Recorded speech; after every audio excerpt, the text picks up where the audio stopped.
अस्सलाम वालेकुम वरहमतुल्लाहि वबरकातुहू। बैठे बैठे दिमाग में एक स्टोरी आ गई तो सोचा मैं आप उनसे शेयर कर लूँ। एक बच्चों की स्टोरी है जो हमने पढ़ा भी होगा कि भाई जंगल का बादशाह तो हम सबको पता है कि लॉयन है, शेर है, ठीक है।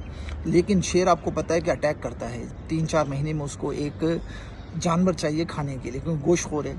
तो इसी बिना पर सारे के सारे जो जानवर है वो बहुत, जितने भेड़ बकरियाँ वगैरह होते हैं वो बहुत डरे हुए होते हैं, खौफजदा होते हैं कि भाई शेर हम पे अटैक कर लेते। तो सारे मिलकर एक प्लान करते हैं। वो प्लान ये होता है, वो कहते हैं कि अब के बाद जब इलेक्शंस होंगे तो हम जंगल का बादशाह उसको बनाएंगे जो हमारे लिए ख़तरनाक साबित ना हो। तो वो क्या सोचते हैं, वो सारे के सारे जितने भी भेड़ बकरियाँ हैं वो ये सोचते हैं कि क्यों ना हम एक बंदर को जो है ना जंगल का बादशाह बना लें, क्योंकि बंदर पूरा दिन हंसता रहता है, खेलता रहता है, और ना ही हमारी जानों को ख़तरा है इससे। तो क्यों ना हम मिलकर बंदर को जो है ना हम जंगल का बादशाह बना ले। तो इसी बिना पर वो बंदर के पास जाते हैं, बंदर को कहते हैं भाई तू रेडी है?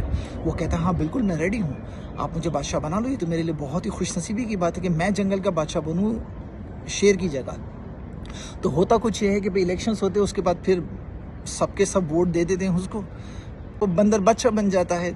अब जब बादशाह बन जाते हैं तो कुछ दिनों के बाद फिर बाहर से अटैक्स होते हैं, भेड़िए होते हैं, वो अटैक करने के लिए आते हैं। जब अटैक करने के लिए आते हैं तो सारी जो भेड़ बकरियां होती है वो जंगल के बादशाह के पास जाती है, बंदर के पास, और कहती है कि भाई हमारी जानों को इनसे खतरा, ये अटैक हो चुका, आप इनसे बचाइए, हमें कोई तदबीर करें। बंदर परेशान हो जाता है। बंदर कहता है अब मैं क्या करूं। बंदर कभी इस दरख्त पे, कभी उस दरख्त पे, कभी नीचे ऊपर उछल के, लेकिन उसकी समझ भी नहीं आता कि करे तो क्या करे। आखिरकार सारे के सारे भेड़िए आते हैं और वो अपना काम तमाम करके चले जाते हैं। अब के सारे परेशान हो जाते हैं कि अब हम क्या करें। अब तो कुछ भी नहीं रहा। अब भेड़ बकरी भी हाथ पे हाथ धरे करके बैठ जाते हैं। और सेकंड ये है कि अब उनके हाथ में कुछ है नहीं, क्योंकि उन्होंने जंगल के बादशाह को नॉमिनेट कर लिया। अब बंदर ही उनका जंगल का बादशाह है। तो बस एक छोटी सी स्टोरी थी। तो ये कि इसमें कतन यानी कि मेरा इशारा पाकिस्तान की मौजूदा हुकूमत PDM की तरफ नहीं है। वालेकुम अस्सलाम।